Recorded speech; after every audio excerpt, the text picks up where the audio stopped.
Assalamualaikum dan selamat petang. Okey, yang ni saya nak sambung sikit iaitu part 4. Okey, part 4. Okey. Dalam part 4 ni saya akan cerita tentang sedikit intro apa yang berlaku di ward dan juga sedikit intro apa yang berlaku di ward, iaitu yang keduanya adalah di mana yang lain-lainnya sudah menghadap Tuhan masing-masing, di mana saya dalam tu the only survival stage 4, yang lain-lain tu stage 5. Saya hampir masuk ke stage 5 lah. Okay, so korang boleh first sekali, yang pertama sekali, sebelumnya okay, please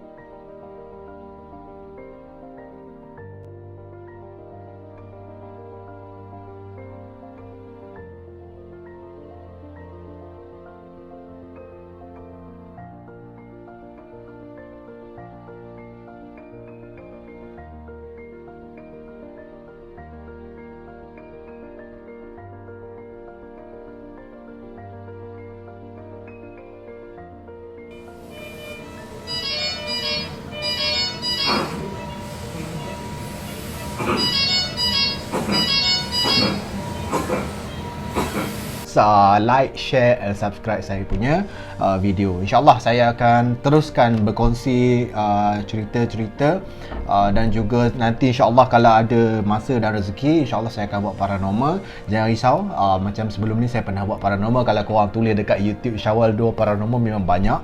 Okay, dan pernah viral iaitu video di mana saya video call dengan seseorang dekat Bigo Live, di mana dia adalah live apps.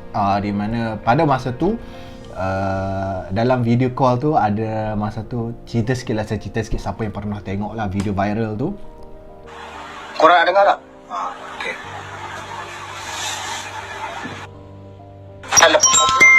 Hakim Hello, Assalamualaikum. Salam. Assalamualaikum. Teruskan. Saya Ray lah. Sekejap saya nak ada benda apa kat atas tu? Ada benda apa tu? Saya video call and then ketika saya video call, saya terlihat kelibat seperti seseorang melihat daripada atas bangunan. Masa tu bangunan tu tingkat 17. Okey, bangunan tingkat 17 berdepan dengan penjara Pudu. Korang tahu kisah penjara Pudu kan? InsyaAllah saya akan buat ghost story untuk for the time being. Untuk buat masa sekarang saya akan buat ghost story, iaitu saya akan berkongsi kisah-kisah menarik sepanjang saya menjadi broadcaster di Bigo Live dululah. Saya banyak berkongsikan cerita, kisah-kisah benar, kisah-kisah tak benar pun saya tak pernah kongsikan semuanya benar. InsyaAllah terserah pada korang nak percaya ataupun tidak. Banyak lagi kisah-kisah saya nak kongsikan, yang mana kalau korang ada kisah-kisah pun korang boleh bagi tahu kat saya. InsyaAllah saya akan kongsikan juga menerusi saya punya channel lah. InsyaAllah kalau korang sudi lah, kalau siapa-siapa yang sudi, InsyaAllah. Okay, kita teruskan back to our topic lah. Okay, kisah bermula, korang boleh saksikan video tersebut. Okay, saksikan video tersebut, nanti saya akan ceritakan. Okay, saksikan video tersebut.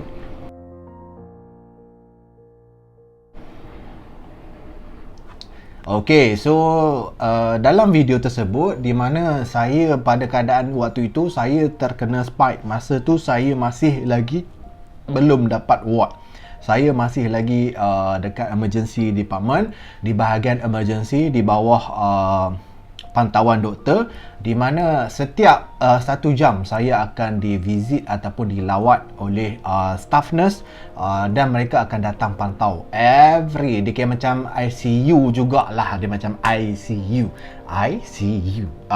Saya lihat awak. Okay, so ICU tu dia macam tu jugalah, maksudnya dia pantau kawalan rapat lah. Maksudnya apa-apa berlaku signifikan atau menunjukkan simbol-simbol ataupun tanda-tanda penyakit tu makin melarat ataupun semakin kritikal, maka doktor akan datang entertain ataupun doktor akan datang untuk settlekanlah masalah-masalah yang dihadapi, insyaAllah.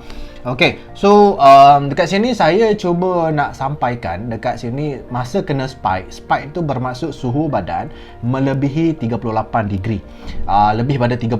Masa tu saya kena 39. Okay, dan pada masa tu kenapa video tersebut, sebenarnya saya jujur, saya tak ada niat pun nak bagi ataupun nak upload ke social media di TikTok yang sedang viral, masih lagi viral, dan juga video tersebut sampai ke overseas, sampai ke US. 37% mereka melihat video saya, dan banyak warga-warga negara US komen saya punya video. Jadi mereka Lord Jesus save him. Okay, banyaklah dia orang pray for me, dan banyak dia orang maki-maki, mereka ingat saya melakukan sesuatu yang pelik. Faham maksud saya? Dengan keadaan macam tu, dia orang rasa macam saya melakukan faham kan? Bila lelaki dengan tangannya, dengan tangan tak kat seluar, dekat bawah tu, bermaksud dia orang faham benda yang negatif. Jadi saya tak ada buat benda macam tu. Cuma saya masa tu tangan saya terlalu sejuk, kaki saya terlalu sejuk, tapi kepala dan badan saya panas. Korang faham maksud saya? Siapa yang pernah demam panas, siapa yang pernah ni, dia akan shaking, dia akan menggigil. Memang keadaan di mana waktu itu badan kita cuba untuk meriliskan heat. Jadi kalau korang rasa menggigil waktu suhu badan naik, itu adalah normal. Jadi itu adalah normal untuk for those siapa yang pernah kena spike, ataupun bila korang kat rumah, korang jaga parent korang, mak ayah korang, tengok dia orang macam menggigil, lesu, ataupun dia terlalu sejuk, okay, itu adalah normal. Korang pegang tangan dia memang macam ais, ataupun pegang hujung tapak kaki, hujung jari kaki memang terlalu sejuk yang macam ais. Kalau badan dia panas, kepala dia panas, tapi part-part lain tu sejuk. Sebab itu adalah proses untuk meriliskan heat, dan muscle tu dia akan melakukan getaran. Muscle dalam otot-otot kita tu dia akan melakukan getaran untuk menghasilkan, untuk riliskan. Kan bila korang terlalu panas kan, korang bayangkan situasi bila korang dalam lift, bila panas korang akan bergerak. Dalam macam satu contoh, dalam satu lift, okay, saya bagi contoh, satu lift yang ada satu orang sahaja, dengan suhu dalam lift adalah 25, dan dia akan duduk dengan tenang walaupun tingkat dia nak naik tu 25, betul? Bila dalam lift yang sama nak naik tingkat 25, dalam tu ada 20 orang. Bayangkan kepadatan dia, maka korang akan melakukan aktiviti-aktiviti seperti untuk meriliskan heat. Itu akan terjadi pada badan kita. Dan kita bila naik lift dalam ramai sangat, sesak kita akan kipas diri kita, betul tak? Kita akan rasa macam tak selesa, kita akan buat macam-macam. Apa saja kita akan buat, benda tu adalah proses untuk meriliskan heat. Sama juga macam badan kita, dia akan melakukan apa sahaja untuk melepaskan ataupun riliskan tenaga yang tersimpan terlalu lama. Okay, so jadi dekat situ saya nak cuba sampaikan bahawa saya bagi bahasa ataupun perumpamaan yang senang difahami supaya semua orang boleh faham. Okey, itu settle Okey, so jadi video tersebut sebenarnya adalah bertujuan untuk saya memberikan kepada my family. Saya report kepada my family first, and then pada masa tu saya kena spike, dan juga dalam keadaan yang terlalu teruk dengan katil tak dapat. Jadi saya minta, saya kata macam ni lah, sebab mak saya kata minta kawan-kawan doakan. Saya tak terfikir TikTok pada masa tu. Saya tak terfikir. Saya fikir pada masa tu adalah Instagram. Jadi saya post lah. Okay, jadi saya masa tu saya terfikir Instagram. Jadi pada masa tu, dan tiba-tiba ada one of my friend dia kata better hampus kat TikTok. TikTok dia cepat nak trending, ataupun dia punya engagement dia sangat tinggi. Jadi bila kita letak hashtag FYP, okay, so maka saya pun upload lah video dekat TikTok. Tak sangka, alhamdulillah viral. Bila viral, ramai orang mendoakan. Bila orang mendoakan, alhamdulillah saya punya recovery, Masya Allah, di luar jangkaan. Saya sendiri pun unbelievable. Saya sendiri pun tak percaya. Okay, 5 hari saya boleh buka oksigen, dah boleh jalan kaki. Korang bayangkan 5 hari, orang lain suffocate, orang lain terlalu masih lagi suffering, ataupun masih lagi tak dapat oksigen, ataupun tak boleh release berat oksigen. Dia rasa macam sesak, ataupun dia macam suffocate. Okay, so dia akan rasa macam lemas di dalam dakapanku. Contoh. Okey, jadi maksudnya kat situ sampai sekarang saya pun tak ada side effect. Saya tak ada side effect, alhamdulillah. Saya cuma ada 3 hari lebih kurang macam tu saya ada insomnia. Saya tak boleh nak tidur. Saya asyik terfikirkan segala masalah. Itu nanti saya cerita kemudian lah. Yang saya nak cerita ni adalah pada hari kedua saya di hospital lah. Okay. Dan di hari ketiga berikutnya maka saya masih tak dapat katil lagi. Saya pun kena spike lagi. Bila kena spike saya akan minta Panadol. Kalau korang kena spike dekat rumah, okey, saya bagi petua sikit. Kalau kena dekat rumah, boleh letak ais letak kat kepala. Saya ulang sekali lagi, saya pernah cerita dekat video sebelum ni, letak kepala, leher, ketiak 2. Itu penting. Kena ada 4 towel 1, 2, 3, 4. Okey, letak towel dan juga kalau boleh letak ais bagi turunkan suhu. Okey, kalau suhu badan tak turun juga kena mandikan ais. Tak turun juga pergi klinik immediately. Okey, saya pernah kena dah 41.2. Saya pernah 41.2. Masa tu walaupun dah mandi ais, tapi bila pergi klinik masih lagi 39.0. Masih panas dan doktor kata nasib baik cepat. Kalau tak nanti saya kena stroke. Faham Bila dia serang mana-mana bahagian, mana-mana bahagian yang panas tu, dia akan jadi stroke. Saya tak tahulah konsekuen ni. Kalau doktor-doktor dan nurse tolong betulkanlah saya. Minta pada doktor-doktor yang tengok video saya, kalau saya ada buat salah statement tolong bagi tahu. Kalau saya betul tolong sokong saya. Baik. Okey, so jadi saya teruskan pada hari ketiga saya tak dapat lagi dan saya teruskan macam biasa kena spike dan demam tu memang setiap jam dia akan naik turun suhu, memang normal dan saya sentiasa rehat dan berdoa, selalu berdoa supaya dapat ward. Saya kalau dapat ward pada awal mesti saya dah sembuh awal. Okey, saya kedua awal. Tapi saya dapat ward pada hari Rabu malam. Tiba-tibalah alhamdulillah Allah buka hati. Okey, dah nombor giliran saya dah sampai dan katil ada available lah. Alhamdulillah. So tiba-tiba ada nama. Saya tengah tidur, separuh tidur. Okey, Syawal. Okey, siapkan barang. Okey, nanti malam. Okey, nanti cik akan masuk ward lah. Okey. Alhamdulillah. Perkataan pertama yang saya keluar lah alhamdulillah. Okey, sama ada orang tu dah keluar dah discharge ataupun orang tu tak sempat, Allah lebih menyayangi dia. Okey, kita tak tahu, wallahu alam lah. Itu antara dua syarat lah, sama ada dia dah discharge ataupun dia dah transfer ke hospital lain. Okey, maksudnya discharge lah, ataupun yang satu lagi dia dah tak sempat ataupun tak dapat diselamatkan. Okey, Allah lebih sayangkan dia. Okey, so saya dapat katil saya dapat tu adalah bekas orang baru sahaja meninggal. Macam mana saya tahu? Okey, nanti saya cerita kat korang. Okey, so jadi memang katil kat situ memang macam tu lah, normally lah. Okey, itu is a normal. Jadi saya pun masuk lah. Okey, kemas-kemas barang-barang dah terlalu banyak sampai ke ada termos. Okey, kalau boleh bawa termos korang. Okey, kalau ada hospital, kalau kena rasa macam nak kena ward atau sesak nafas, bawa yang penting bawa termos. Okey, termos yang penting. Yang kedua, spray air.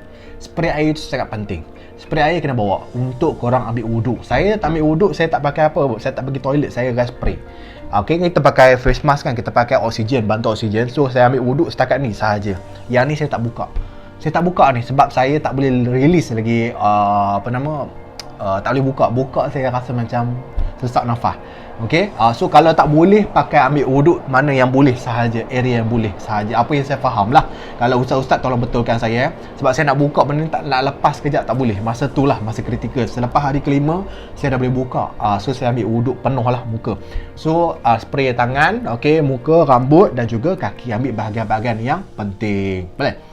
So jadi kiranya dalam ward tu, sepanjang ward tu sepanjang 9 hari saya tak pernah mandi lah. Okey, sebab saya tak boleh lama dekat toilet, sebab dia memerlukan oksigen. Walaupun saya dah buka oksigen pada hari kelima, okey, tapi saya masih memerlukan oksigen. Dia tak boleh lama sangat, dia macam tak berapa lama sangat lah. Faham lah? So dia still lagi perlu oksigen. Saya tak boleh nak mandi. So 9 hari saya tak mandi. 9 hari terakhir baru nak mandi. Hari ke-7 baru nak mandi. 7 hari. 7 hari tak mandi. Hari ke-7. Yes, hari ke-7. Tak silap saya hari ke-7. Yes, saya mandi. Saya mandi tu pun basuh semualah.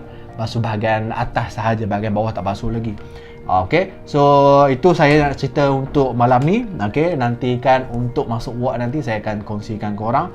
Dan ini video adalah video ulang ataupun tayangan semula video saya sendiri, koleksi saya sendiri daripada hari pertama, hari kedua dan hari ketiga. Okey, korang boleh saksikan di mana video tersebut. Yang pertama video wheelchair, saya duduk kat atas wheelchair, saya mohon maaf di social media.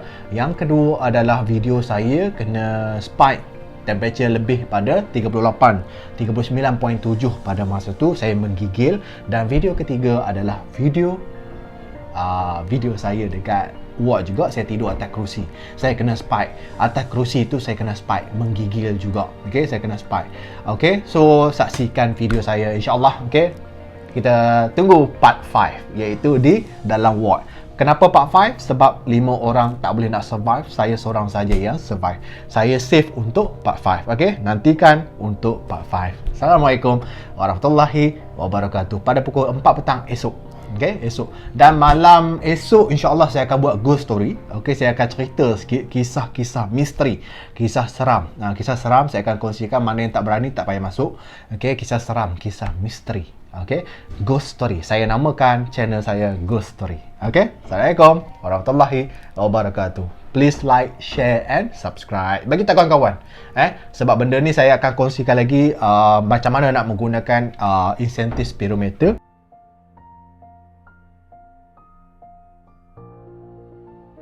Macam mana kita nak pakai benda tu, macam mana buat prompt position yang betul.